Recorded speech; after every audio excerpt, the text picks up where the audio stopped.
the quantitative section. In other words, math. I realize just saying that can be intimidating for some people, can bring up some anxiety, especially if you haven't done a whole lot of math since high school.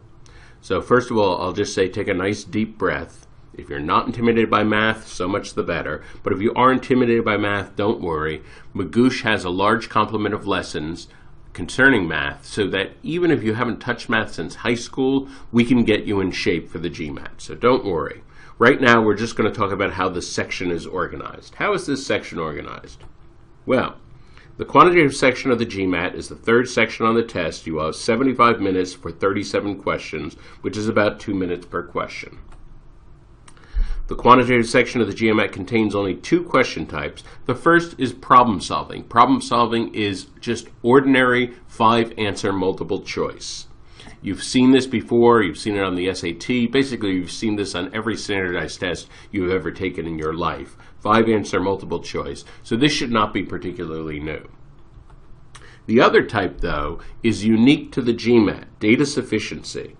The prompt asks a question without giving enough information to answer the question. The prompt is followed by 2 statements, and we have to determine for each statement, does the statement allow us to answer the question? In other words, does it give us sufficient information to answer the question?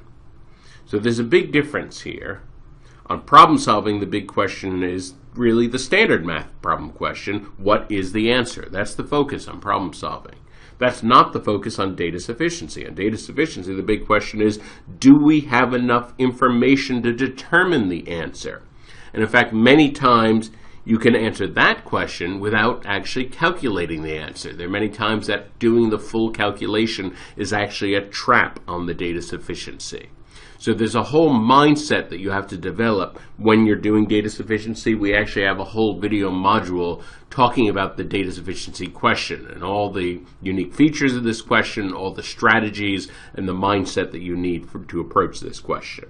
Right now, I'll just point out that there is this other kind of question.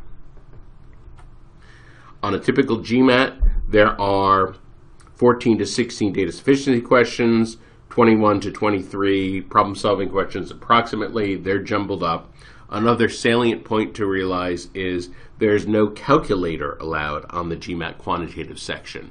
One concrete thing that means is right now, when you start practicing math, do not touch a calculator. Get yourself in shape so that you're comfortable doing simple addition, subtraction, multiplication, division in your head. You have to get those mental math gears working because that's what you'll need on the day of the GMAT. Topics on the GMAT quantitative section. So here at least we list some math topics here.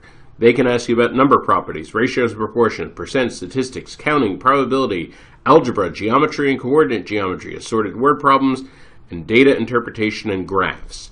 So there's no trigonometry and no calculus. Again, all of these topics are covered in great detail in the Magoosh video lessons. So if there's anything here that you haven't thought about for a while or anything here that seems perfectly new, don't worry, we'll cover it in those lessons.